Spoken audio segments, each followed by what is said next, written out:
Assalamualaikum warahmatullahi wabarakatuh. Saya Nur Halimah binti Kamal daripada Unit Pendidikan Khas 2 akan melaksanakan tugasan ketiga iaitu pembentangan bagi kursus Sosiologi dalam Pendidikan Hidup 3143 yang bertajuk Kesan Perubahan Pendidikan Semasa terhadap Mobiliti Sosial Pelajar. Baiklah, kita akan bersambung dengan pengenalan kepada pendidikan. Pendidikan di Malaysia adalah satu usaha yang berterusan bagi meningkatkan pencapaian akademik pelajar berteraskan konsep keseimbangan dari segi jasmani, emosi, rohani dan juga intelek iaitu JERIS. Pendidikan merupakan suatu proses yang berterusan bagi mengembangkan potensi individu ke arah kecemerlangan akademik serta mempunyai kepelbagaian kemahiran secara menyeluruh dan bersepadu selaras dengan hasrat kerajaan bagi melahirkan generasi yang berketerampilan dan berdaya saing di peringkat global. Sistem pendidikan tidak bersifat statik dan sentiasa berubah-ubah. Perubahan dalam pendidikan merupakan suatu yang bersifat dinamik, kompleks dan bukan linear. Terma perubahan pendidikan dikaitkan dengan konsep reformasi dan penambahbaikan dan prosesnya haruslah bersifat bersepadu, inovatif dan transformatif agar semua murid mendapat hasil yang positif. Setelah memasuki abad ke-21, reformasi pendidikan tertumpu kepada usaha menyediakan generasi muda dengan kemahiran yang diperlukan supaya mereka dapat menghadapi cabaran semasa. Memang tidak dinafikan perubahan pendidikan penting kerana pendidikan merupakan salah satu cara utama untuk meningkatkan mobiliti sosial pelajar dan memperbaiki taraf kehidupan mereka pada masa hadapan. Secara umumnya, mobiliti sosial bermaksud pergerakan individu ataupun kumpulan antara kedudukan yang berbeza dalam hierarki stratifikasi sosial. Seterusnya, mobiliti sosial adalah satu proses perubahan dan pergerakan sesuatu kelompok daripada satu kedudukan kepada kedudukan yang lain dalam sesebuah masyarakat. Walau bagaimanapun, mobiliti sosial dipengaruhi oleh faktor seperti pendidikan, pendapatan, perubahan ekonomi dan pekerjaan. Dengan itu, kajian para sejana amat menekankan bahawa pendidikan adalah ejen utama yang membolehkan mobiliti sosial meningkat, membolehkan individu memperbaiki taraf hidup mereka. Bentuk mobiliti sosial boleh dibahagikan kepada dua kategori utama iaitu mobiliti sosial menegak dan juga mobiliti sosial mendata. Mobiliti menegak merujuk kepada pergerakan individu atau kumpulan daripada satu status kepada status yang berbeza. Keadaan ini melibatkan perubahan dalam jangka hayat seseorang individu bergerak kepada status yang lebih tinggi. Mobiliti menaik berlaku apabila seseorang berjaya meningkatkan taraf hidup atau status sosialnya melalui pendidikan ataupun pekerjaan. Sebaliknya, mobiliti menurun berlaku apabila kedudukan sosial seseorang merosot akibat faktor seperti kehilangan pekerjaan, masalah ekonomi ataupun perubahan keadaan hidup. Contohnya apabila seseorang pelajar daripada keluarga yang berpendapatan rendah berjaya melanjutkan pelajaran ke universiti dan akhirnya memperoleh pekerjaan yang profesional. Jadi mobiliti sosial mendata merujuk kepada perubahan kedudukan pekerjaan atau peranan seseorang, individu ataupun kumpulan tanpa melibatkan mana-mana perubahan dalam kedudukan dan hierarki sosial. Contohnya, seorang guru yang berpindah mengajar ke sebuah sekolah yang lain tanpa perubahan besar dalam status sosialnya. Oleh itu, mobiliti sosial menunjukkan bahawa kedudukan seseorang dalam masyarakat boleh berubah mengikut peluang usaha dan juga keadaan semasa. Oleh yang demikian, perubahan pendidikan amat penting untuk meningkatkan mobiliti sosial pelajar bagi mendapatkan akses pendidikan yang berkualiti setanding dengan negara maju seperti Finland dan juga Singapura. Perubahan pendidikan merujuk kepada transformasi dalam sistem pendidikan yang bertujuan meningkatkan kualiti pengajaran dan pembelajaran agar selari dengan perkembangan global. Sistem pendidikan Malaysia juga mengalami peralihan daripada pendekatan tradisional yang menekankan prestasi akademik semata-mata kepada pembangunan holistik pelajar yang merangkumi aspek intelektual, emosi, sosial dan nilai-nilai murni. Jadi perubahan-perubahan ini mencerminkan komitmen negara dalam memastikan pendidikan Malaysia kekal relevan dan berdaya saing di peringkat global serta mampu membentuk generasi yang progresif dan berdaya tahan. Jadi perubahan pendidikan semasa ni boleh merangkumi 5 elemen, iaitu transformasi pendidikan, aspirasi murid, iklim sekolah, pembelajaran bermakna dan juga inovasi dan pendidikan. Kesemua elemen ini saling melengkapi untuk mewujudkan pendidikan yang berkualiti kepada pelajar.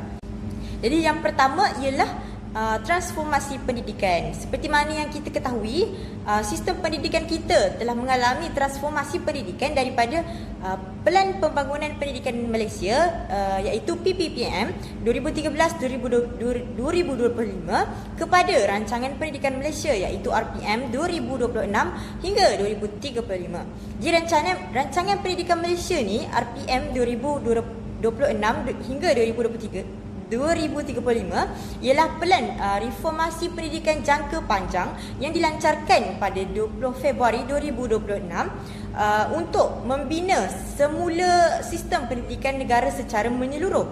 Di rancangan pendidikan Malaysia RPM ialah dokumen strategi nasional untuk hala tuju pendidikan negara dalam tempoh 10 tahun yang memberi tumpuan kepada kualiti, equity dan kelestarian pembangunan holistik murid selaras dengan aspirasi madani.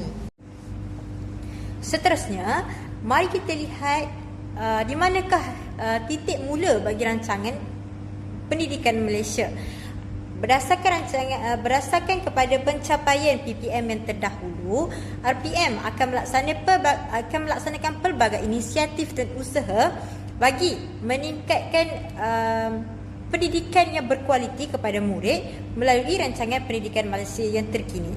Jadi berikut merupakan pencapaian PPM yang terdahulu iaitu 57.75% pengurangan jurang layak mendapat CJL SPM berdasarkan sosioekonomi. Seterusnya 26.23% pengurangan jurang pencapaian bandar dan luar bandar dalam SPM.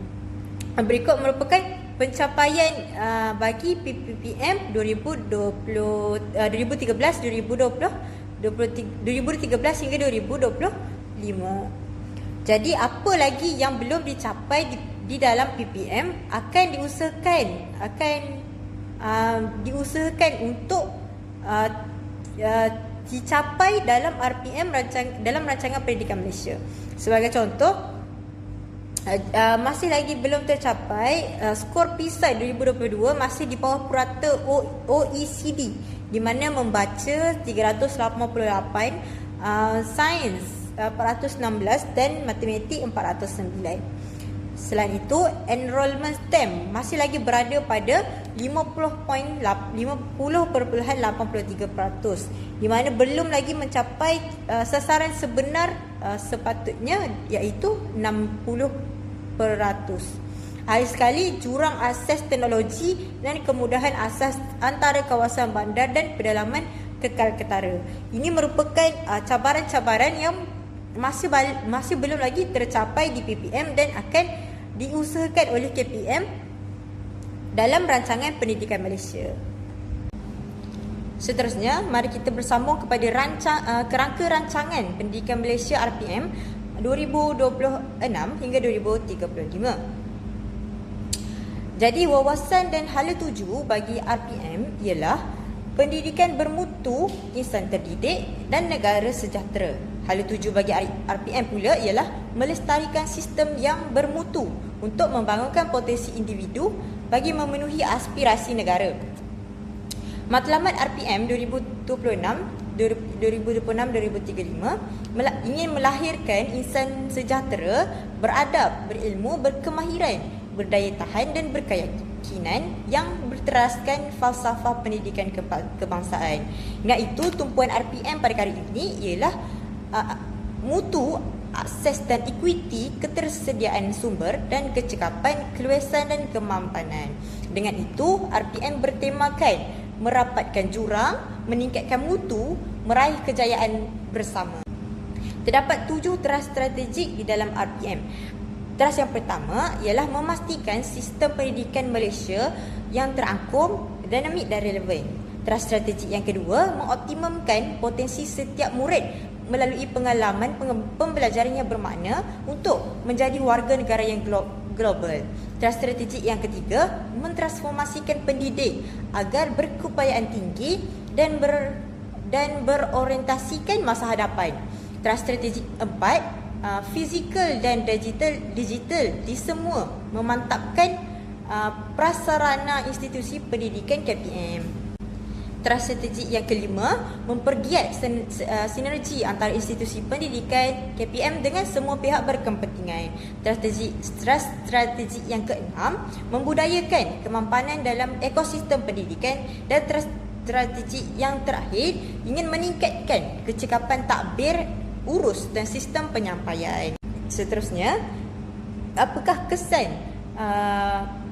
perubahan pendidikan semasa iaitu RPM terhadap mobiliti sosial pelajar? Transformasi pendidikan ini sudah semestinya mempengaruhi mobiliti sosial pelajar. Hal yang demikian kerana itulah matlamat utama KPM adalah untuk meningkatkan taraf kehidupan pelajar melalui pendidikan. Jadi kesan yang pertama ialah mengurangkan jurang pencapaian pendidikan. Hal ini dapat diwujudkan melalui teras strategi yang pertama, iaitu memastikan sistem pendidikan Malaysia yang terangkum, dinamik dan relevan, iaitu melalui Prakarsa 1 memperkasakan pentaksiran kebangsaan. Yang pertama ialah penggunaan portfolio digital berasaskan perkembangan murid secara berterusan. Diperkasakan melalui sistem profil digital yang menyeluruh, iaitu murid mengumpul batch ataupun bukti pembelajaran dari tahun 1 hingga tingkatan 5 sebagai sebahagian daripada pelaporan akhir. Hal ini dapat memperkukuhkan pemantauan perkembangan holistik murid. Seterusnya, reformasi SPM secara modular dan bertahap. KPM menyusun semula struktur pelaksanaan SPM supaya lebih luas dan mencerminkan keupayaan sebenar murid. Contohnya, melalui pendekatan modular, iaitu murid atau calon SPM menduduki peperiksaan bagi mata pelajaran yang dipelajari dalam tempoh tersebut dan grade yang diperoleh calon dalam tempoh tersebut. Seterusnya, penyemakan semula struktur ganjaran dan KPI sekolah. Jadi KPM ingin memastikan bahawa prestasi sekolah tidak hanya berasaskan keputusan SPM semata-mata ataupun peperiksaan akhir, tetapi juga mengambil kira perkembangan atau kemajuan murid secara individu bagi membolehkan pentadbir memberikan perhatian kepada semua murid tanpa tekanan untuk mengejar grade purata sekolah semata-mata. Dengan itu, pelajar daripada pelbagai latar belakang boleh menunjukkan keupayaan sebenar mereka, bukan hanya bergantung kepada satu peperiksaan sahaja. Jadi bukti pencapaian inilah yang boleh membantu pelajar mendapatkan peluang melanjutkan pelajaran atau beasiswa. Ini dapat mengurangkan jurang pencapaian akademik serta membuka peluang kepada pelajar meningkatkan kedudukan sosioekonomi mereka. Selain itu, melalui teras strategi yang kedua, iaitu mengoptimumkan potensi setiap murid melalui pengalaman pembelajaran yang bermakna untuk menjadi warga negara global, mampu memberikan kesan mobiliti sosial kepada pelajar dengan memberi peluang pendidikan yang lebih terbuka, iaitu pendidikan yang adil. Jadi melalui teras ini, sistem pendidikan membolehkan lebih ramai pelajar mendapat akses kepada pendidikan yang lebih luas, inklusif dan mudah dicapai oleh semua lapisan masyarakat tanpa mengira latar belakang sosial, ekonomi, lokasi geografi, jantina ataupun tahap keupayaan individu. Jadi program bersasar teras strategi 2 memberikan tumpuan kepada murid orang asli dan juga pribumi, MBPK, murid daripada keluarga miskin terga serta murid pintar cerdas dengan pendekatan yang mengambil kira cabaran khusus setiap kumpulan bagi menyediakan peluang pembelajaran yang bermakna dan menyeluruh. Peluang pendidikan yang lebih terbuka membolehkan semua lapisan masyarakat memperoleh ilmu dan juga kemahiran, seterusnya membantu meningkatkan kualiti hidup serta mengurangkan jurang sosial dan ekonomi. Jadi antara strategi KPM ialah pelaksanaan program Zero Dropout Schools dalam memastikan murid tidak tercicir daripada sistem pendidikan. Melalui pengesanan awal terhadap murid yang berisiko keciciran, pihak sekolah dapat melaksanakan intervensi yang sesuai seperti bantuan holistik, pembelajaran yang selepas sekolah dan sokongan daripada komuniti. Kerjasama dengan sektor swasta dalam meningkatkan kemudahan pendidikan turut membantu menyediakan persekitaran pembelajaran yang lebih berkualiti. Jadi murid yang berisiko keciciran lazimnya datang daripada keluarga yang berpendapatan rendah, kawasan pedalaman atau menghadapi cabaran sosial tertentu. Jadi dengan adanya intervensi yang menyeluruh, murid-murid ini mendapat sokongan tambahan untuk meneruskan pembelajaran dan meningkatkan pencapaian akademik mereka. Jadi hal ini membantu memastikan bahawa faktor latar belakang keluarga tidak menjadi penghalang utama kepada kejayaan pendidikan mereka. Seterusnya, sekolah arus perdana yang dilengkapi dengan kemudahan mesra MBPK serta penggunaan teknologi bantu pintar dan latihan melalui program kompetisi guru inklusif juga membantu murid berkeperluan pendidikan khas belajar dalam persekitaran yang sesuai. Dengan itu, murid berkeperluan pendidikan khas mempunyai peluang yang sama untuk memperoleh pendidikan yang berkualiti. Jadi pendidikan ini membantu mereka membina kemahiran hidup dan peluang kerjaya yang lebih baik. Selain itu, RPM juga memberi kesan kepada mobiliti sosial pelajar dengan adanya kepelbagaian laluan pendidikan. Hal yang demikian bagi meningkatkan kebolehpasaran pelajar dalam industri. RPM kini berfokuskan kepada membangunkan bakat murid secara holistik dalam pelbagai bidang STEM, TVET, sukan dan juga seni. Perubahan kurikulum bukan sahaja tertumpu kepada akademik semata-mata, tetapi aliran pendidikan teknikal dan vokasional turut memberi peluang dalam melahirkan tenaga kerja yang kompeten bagi memenuhi keperluan industri. Kurikulum kini lebih berorientasikan kompetensi masa hadapan dengan pengukuhan bakat dalam bidang STEM, iaitu sains, teknologi, kejuruteraan dan matematik, serta TVET, pendidikan dan latihan teknikal dan vokasional. Cadangan baharu dalam KPM melaksanakan ialah SBP TVET di sekolah berasrama penuh. Terpilih bermula daripada tingkatan 1 dapat memperkenalkan pendidikan TVET secara formal pada peringkat menengah rendah serta membentuk asas kemahiran yang kukuh sejak peringkat awal. Kemahiran praktikal dan teknikal ini meningkatkan kebolehpasaran pelajar dalam industri bernilai tinggi, membolehkan mereka beralih ke kelas ekonomi yang lebih baik. Melalui kepelbagaian pendidikan ini, pelajar yang kurang cemerlang dalam bidang akademik masih mempunyai peluang untuk menonjolkan kebolehan mereka dalam bidang lain seperti kemahiran teknikal, pertukangan, teknologi, perkhidmatan ataupun keusahawanan. Sebagai contoh, pelajar yang mempunyai kecenderungan dalam bidang kemahiran boleh mengikuti program TVET yang memberi penekanan kepada latihan praktikal dalam pengalaman kerja sebenar. Program seperti ini membantu pelajar memperoleh kemahiran khusus yang sangat diperlukan dalam pasaran pekerjaan. Jadi keadaan ini bukan sahaja membantu mereka menjana pendapatan yang lebih baik, tetapi juga meningkatkan taraf hidup mereka dan keluarga. Di samping itu, dengan adanya kemahiran dan pengalaman yang mencukupi, pelajar ini bukan sahaja mampu memperoleh pendapatan sendiri, malah berpotensi mencipta peluang pekerjaan kepada orang lain. Seterusnya, RPM kini menumpukan pada perluasan capaian internet berkelajuan tinggi dan stabil dari penyediaan peranti bermutu, pembangunan sistem sokongan teknikal serta pengoperasian pelantar pembelajaran digital mesra pengguna dan bersepadu. Hal ini bagi meningkatkan lagi penguasaan kompetisi digital murid serta ingin mengurangkan jurang digital antara bandar dan juga luar bandar. Kewujudan pembelajaran dalam talian, penggunaan platform digital dan bahan pembelajaran berasaskan teknologi membolehkan pelajar mengikuti pembelajaran tanpa terhad kepada lokasi fizikal sekolah atau institusi pendidikan. Jadi hal ini amat membantu pelajar yang tinggal di kawasan luar bandar dan kawasan pedalaman untuk mendapatkan akses kepada sumber pembelajaran yang sama seperti dengan pelajar di bandar. Dengan melengkapkan semua institusi pendidikan dengan kemudahan internet yang berkelajuan tinggi dan peranti digital, jurang akses teknologi antara bandar dan pedalaman dapat dikurangkan. Literasi digital yang tinggi adalah keperluan wajib dalam ekonomi moden kini, dan penguasaannya membolehkan pelajar dari kawasan terpinggir mengakses peluang ekonomi global secara dalam talian. Kemahiran teknologi yang dikuasai oleh pelajar meningkatkan kebolehpasaran mereka dalam sektor pekerjaan yang berkaitan dengan teknologi, sekaligus pekerjaan yang meningkatkan peluang mobiliti sosial. Teknologi juga membolehkan pembelajaran berlaku secara fleksibel dan berterusan sekaligus menyokong konsep pembelajaran sepanjang hayat.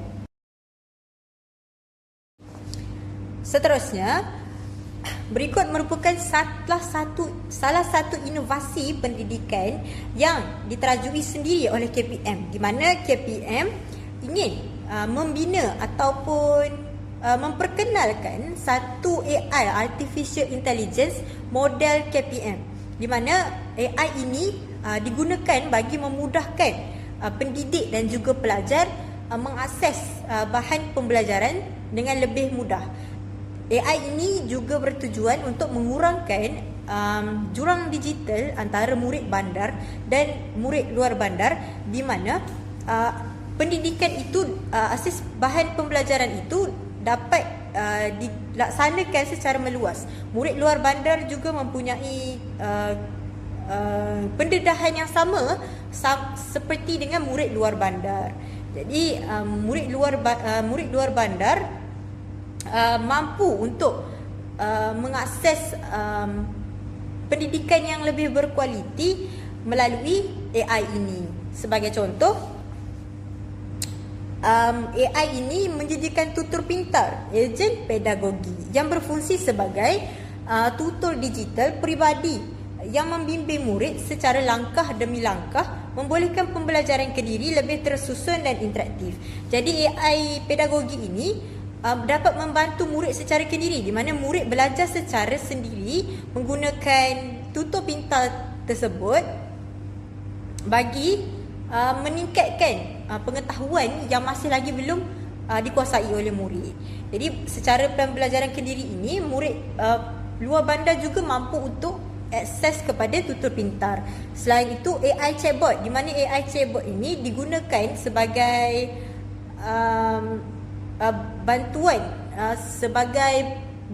dalam talian sepanjang masa, iaitu digunakan sepanjang 24 jam, di mana AI chatbot ni dapat membantu pelajar dalam menjawab segala pertanyaan dan menyokong pembelajaran di luar waktu persekolahan. Di mana AI chatbot ni mengikut kepada model KPM, iaitu memang khusus untuk pembelajaran pendidikan, dan bukannya terlalu rigid kepada perkara-perkara luar yang jauh daripada skop pendidikan. Selain daripada itu, ada juga integrasi SR untuk pembelajaran multimodal. Jadi SR ini menggabungkan teknologi realiti lanjutan SR seperti video, audio, gamifikasi dan alat model untuk pengalaman pembelajaran interaktif dan menyeronokkan.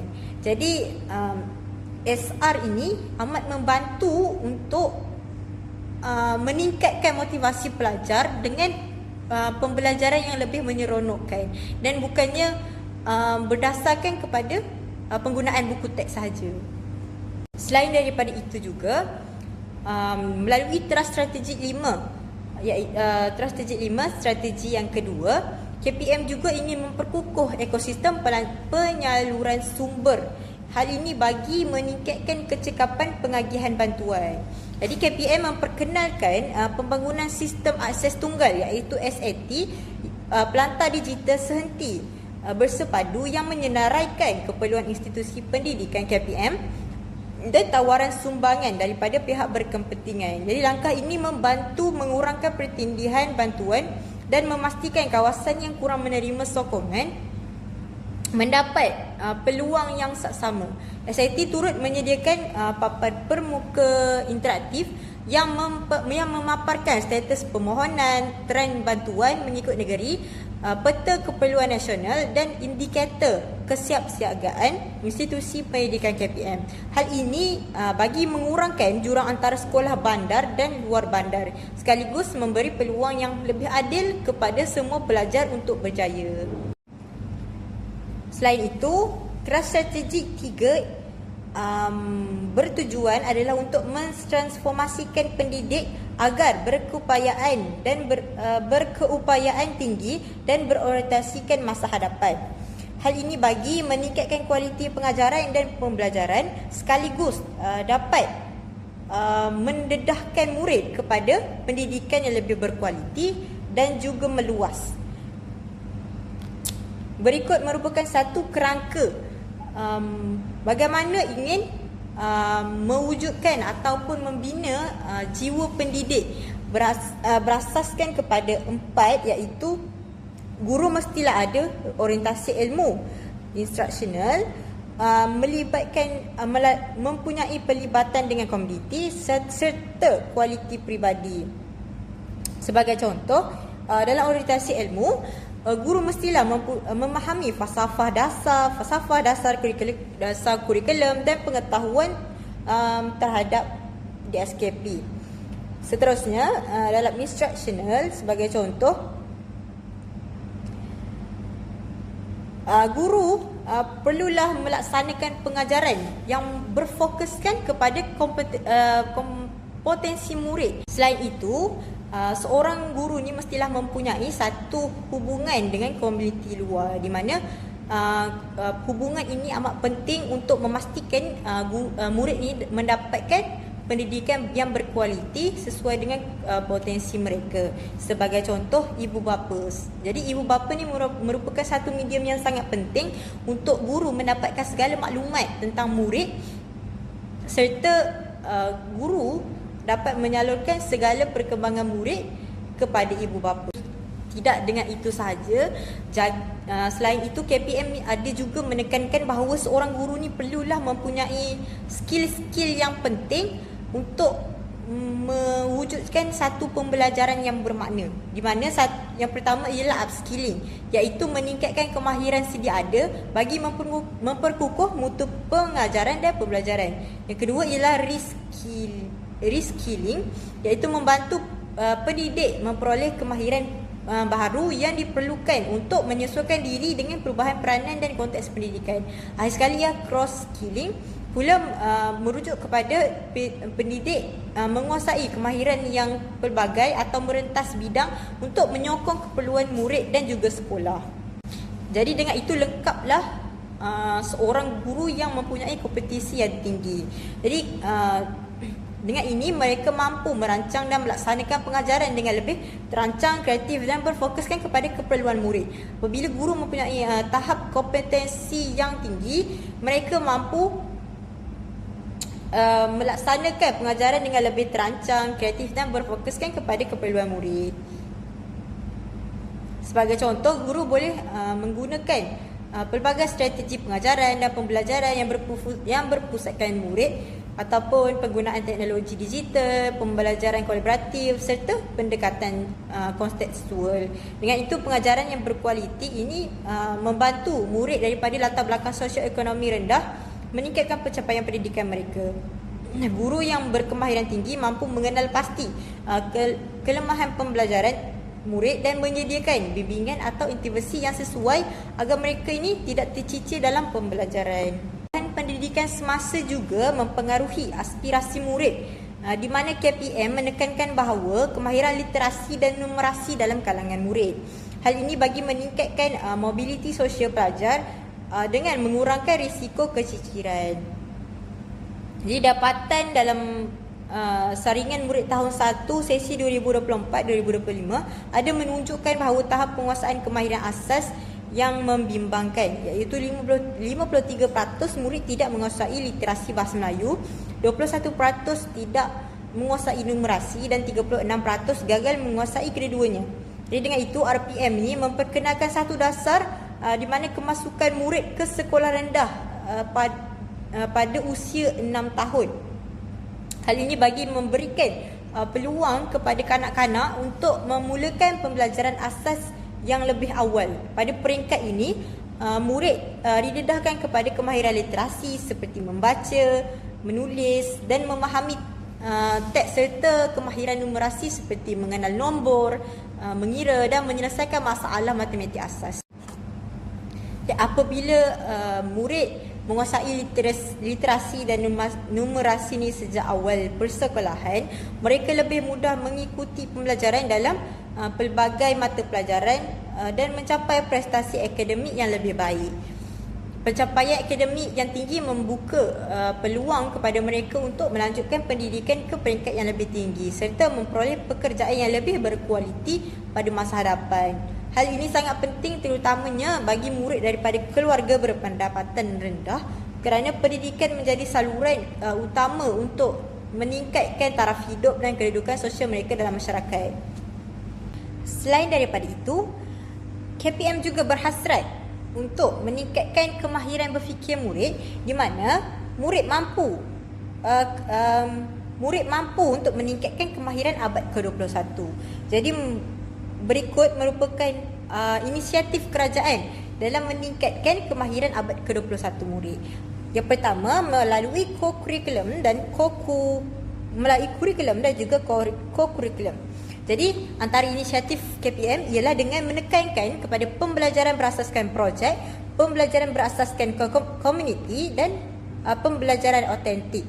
Seterusnya, persekitaran fizikal dan maya, di mana kedua-dua persekitaran pembelajaran ini dapat menyeimbangkan pengetahuan ataupun kemahiran murid dalam pembelajaran dan pengajaran. Persekitaran fizikal seperti bersemuka ataupun persekitaran maya dengan menggunakan pelantar digital. Seterusnya, sumber peralatan dan teknologi. Jadi dalam pendidikan kini menekankan kepada peralatan fizikal yang kreatif, sumber digital dan perisian serta bahan sokongan sebagai kelengkapan pembelajaran. Yang keempat, pembangunan keupayaan murid dan guru. Jadi murid pada masa kini perlu mempunyai kemahiran berfikir, termasuklah pemikiran komputasional, kemahiran literasi, pelbagai dan kemahiran insaniah seperti komunikasi, penyelesaian masalah, kepimpinan dan keusahawanan. Jadi kemahiran-kemahiran ini dapat membentuk satu murid yang lengkap dengan kemahiran yang dituntut pada masa hadapan, di mana murid tidak hanya mempunyai pencapaian yang baik tetapi dilengkapi juga dengan kemahiran insaniah bagi mewujudkan pembangunan secara holistik murid. Selain daripada itu, KPM juga akan memperbanyakkan seminar, forum, audio siar dan pertandingan sebagai medium pengayaan dan pendedahan kepada murid-murid.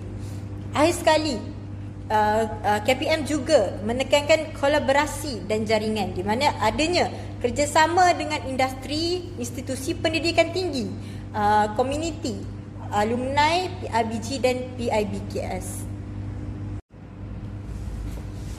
Apabila pelajar menguasai kemahiran seperti pemikiran kritis, komunikasi dan penggunaan teknologi, mereka mempunyai kelebihan untuk mendapatkan peluang melanjutkan pelajaran serta pekerjaan yang lebih baik, sekaligus membantu meningkatkan taraf hidup mereka. Selain itu, pemberian peluang yang lebih adil kepada semua pelajar tanpa mengira latar belakang sosioekonomik dapat mengurangkan jurang pendidikan. Apabila setiap pelajar mendapat akses kepada sumber, kemudahan dan sokongan yang sama, mereka mempunyai peluang yang seimbang untuk berjaya dan memperbaiki kedudukan sosial mereka. Di samping itu, hubungan pelajar dengan dunia sebenar melalui pengalaman seperti pembelajaran berasaskan projek, latihan industri dan kolaborasi dengan pihak luar membantu mereka memahami keperluan sebenar pasaran kerja. Hal ini membolehkan pelajar membuat persediaan yang lebih awal dan tepat untuk masa depan, sekaligus meningkatkan kebolehpasaran mereka dan mempercepatkan proses mobiliti sosial ke arah kehidupan yang lebih baik. Seterusnya, RPM juga menekankan kepada aspirasi murid dari segi etika dan juga kerohanian. Hal ini bagi mengukuhkan kesihatan mental dan juga motivasi pelajar pada masa kini. Sebagai contoh, pelaksanaan rancangan makanan tambahan RMT diperluaskan kepada murid sekolah menengah selain terus menyokong murid sekolah rendah. Jadi dia ditingkatkan kepada sekolah menengah juga akan dapat RMT. Kumpulan sasaran termasuklah murid daripada keluarga B40, masyarakat orang asli dan MBPK juga diutamakan untuk mendapat RMT. Tujuannya adalah bagi memastikan setiap murid menerima nutrisi seimbang yang menyokong perkembangan fizikal dan keupayaan kognitif. Seterusnya, kesejahteraan mental. Jadi kerajaan akan melaksanakan pendekatan sistemik bagi menangani isu buli dan gangguan seksual. Jadi isu-isu ini amat dititik beratkan pada masa kini kerana isu ni semakin meluas dan amat meruncingkan pihak sekolah. Jadi salah satu inisiatif kerajaan adalah dengan memahami punca, corak dan kesan gejala serta merancang intervensi menyeluruh dan mampan bagi menangani isu tersebut. Di mana mungkin isu buli ini berlaku akibat terdapat pelajar yang mempunyai sosioekonomi yang berasal daripada keluarga yang berpendapatan rendah dan amat memerlukan kewangan bagi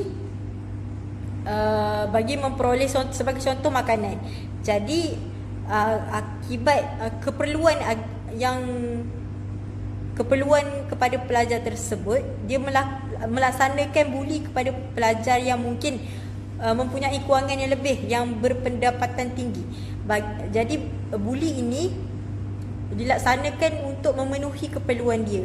Jadi adanya tadi RMT tu dapat menyokong kepada kesejahteraan mental semua pelajar.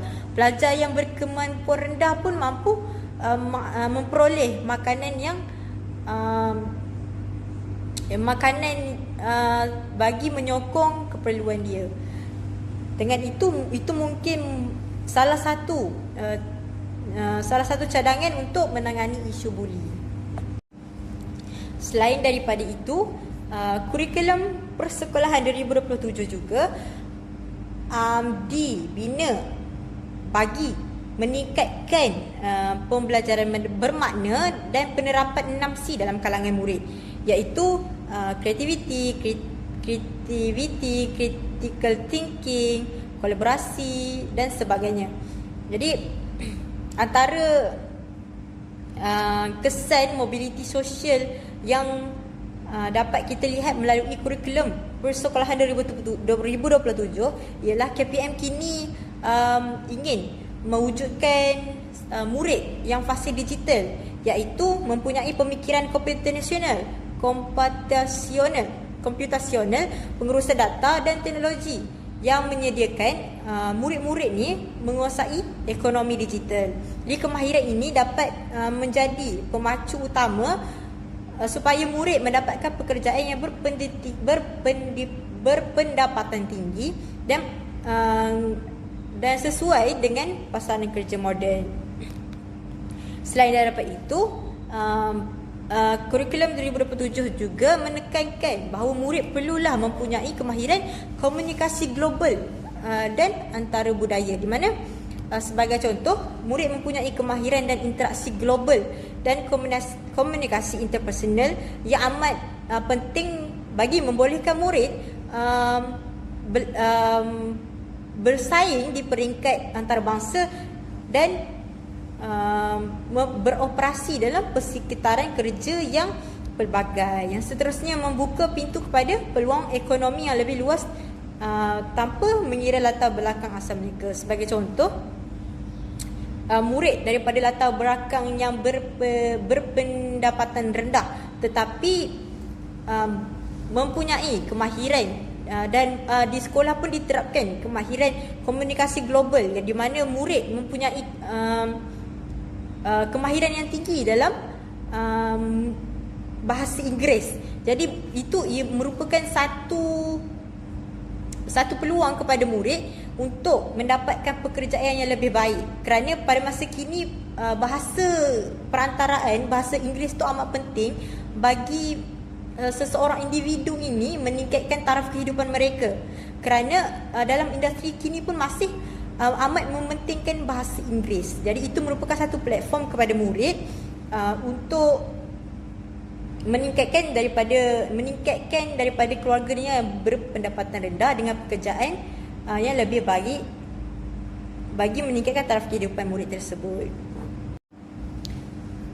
Selain daripada itu juga, perubahan pendidikan semasa juga menekankan kepada iklim sekolah, di mana institusi pendidikan perlulah mempunyai persekitaran yang positif dan kondusif. Jadi suasana sekolah yang baik, di mana keadaan persekitaran dirasakan selesa, tenteram, mesra, riang dan pembelajaran yang lancar.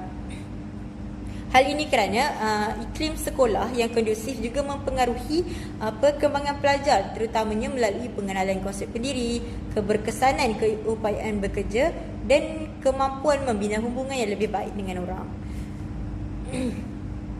Iklim sekolah yang kondusif bermaksud sekolah mempunyai ciri-ciri ketenangan dan kenyamanan, seperti wujudnya suasana hubungan psikososial yang baik, mesra, prihatin dan tolong-menolong antara pentadbir dan guru dan murid, serta sumber sekolah yang mencukupi dan mudah diakses.